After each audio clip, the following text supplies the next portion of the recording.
Hello friends, welcome to study point. दोस्तों, Chhattisgarh state power holding company limited से बहुत ही bumper भर्ती निकल के आए हैं। इसका विज्ञापन भी जारी हो गया है। दोस्तों, यहाँ 400 रिक्त पदों की भर्ती होगी। ठीक है, चलिए देखते हैं ये कब से फॉर्म फिलअप होगा, इसका लास्ट डेट क्या होगा, इसका क्वालिफिकेशन क्या होगा और कौन इस फॉर्म को भर सकते हैं। तो दोस्तों, यहाँ पे विज्ञापन निकल के आए हैं कि छत्तीसगढ़ स्टेट पावर कंपनी के अंतर्गत ट्रांसमिशन एवं डिस्ट्रीब्यूशन कंपनी में डाटा एंट्री ऑपरेटर के नियमित पद पर कार्य करने के इच्छुक नियमानुसार प्राप्त आवेदन के पावर कंपनीज की वेबसाइट www.cspc.co.in पर दिनांक 29/9/2021 समय 12 बजे से ऑनलाइन आवेदन आमंत्रित किए जाते हैं। यानी कि दोस्तों, स्टेट पावर कंपनीज के अंतर्गत ट्रांसमिशन एवं डिस्ट्रीब्यूशन कंपनी में डाटा एंट्री ऑपरेटर के पद पर भर्ती निकल के आए हैं, जो कि 29/9 से फॉर्म फिलअप होगा 12 बजे से। ठीक है, तो दोस्तों आगे देखते हैं। यहाँ पे है कि ट्रांसमिशन कंपनी में डाटा एंट्री ऑपरेटर के बैकलॉग पद सहित रिक्त पदों का प्रकरण विकरण किया गया है। तो दोस्तों, यहाँ पे कितना है तो 50 है। उसी तरह अगर जगदलपुर क्षेत्रों में डाटा एंट्री ऑपरेटर के बैकलॉग पद को भरना है तो इसमें 68 है। ठीक, उसी प्रकार दोस्तों अगर अंबिकापुर क्षेत्र में डाटा एंट्री ऑपरेटर के बैकलॉग पद सहित पदों कितना है तो पदों की संख्या है 44।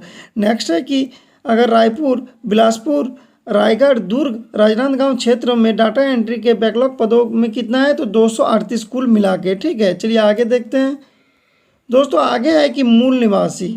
तो दोस्तों इसका भरने का क्या प्रोसेस है, कौन इसको भर सकते हैं, तो चलिए देखते हैं। तो दोस्तों मूल निवासी में है कि ट्रांसमिशन कंपनी में डाटा एंट्री ऑपरेटर के पद हेतु छत्तीसगढ़ के जिले का मूल निवासी होना अनिवार्य है।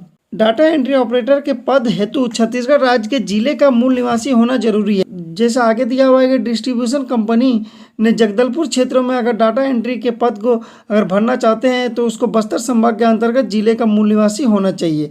अगर दोस्तों उसी तरह अंबिकापुर क्षेत्रों में डाटा एंट्री ऑपरेटर के पद को भरना चाहते हैं तो सरगुजा संभाग के अंतर्गत जिले का मूल निवासी होना चाहिए। तो दोस्तों इसी प्रकार दिया हुआ है। चलिए आगे देखते हैं। इंपॉर्टेंट पॉइंट सब हम बता देते हैं। ठीक है, अगर दोस्तों यहाँ पे आयु सीमा की बात करें तो दोस्तों दिनांक 1 जनवरी 2021 के आधार पर इसका न्यूनतम आयु 18 वर्ष होना चाहिए।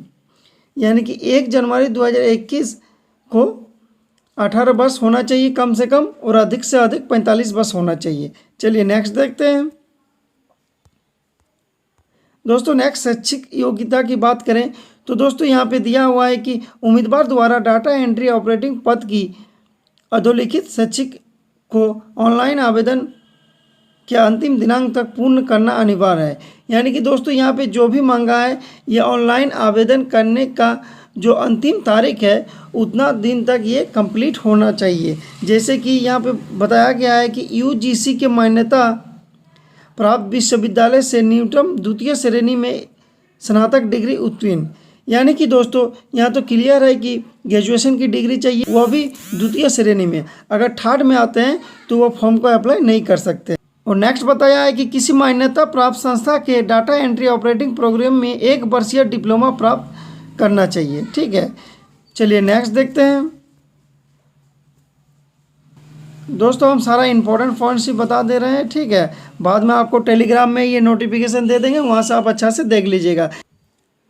दोस्तों अगर आवेदन शुल्क की बात करें तो दोस्तों यहाँ पे अनारक्षित एवं पिछड़ा वर्ग के उम्मीदवार के लिए 700 रुपया है, और दोस्तों यहाँ पे SC ST के लिए कितना है तो 500 रुपया है। नेक्स्ट है, चलिए नेक्स्ट है कि आवेदन। दोस्तों नेक्स्ट है ऑनलाइन आवेदन प्रस्तुत करने का अंतिम दिनांक कितना है तो 8/10/2021 को। ठीक है, चलिए दोस्तों नेक्स्ट है कि चयन प्रक्रिया। तो चयन प्रक्रिया कैसे होगी तो प्रतियोगी परीक्षा में डाटा एंट्री ऑपरेटर के पद के लिए प्राप्त ऑनलाइन आवेदन के आधार पर उम्मीदवार को ऑनलाइन प्रतियोगी परीक्षा यानी कि कंप्यूटर बेस्ड टेस्ट देना होगा। ठीक है, प्रतियोगिता परीक्षा के प्रश्न एवं वैकल्पिक उत्तर हिंदी एवं इंग्लिश दोनों भाषा में होंगे। ठीक है, यानी कि दोस्तों प्रश्न और ऑप्शन जो है हिंदी एवं अंग्रेजी दोनों भाषाओं में होंगे।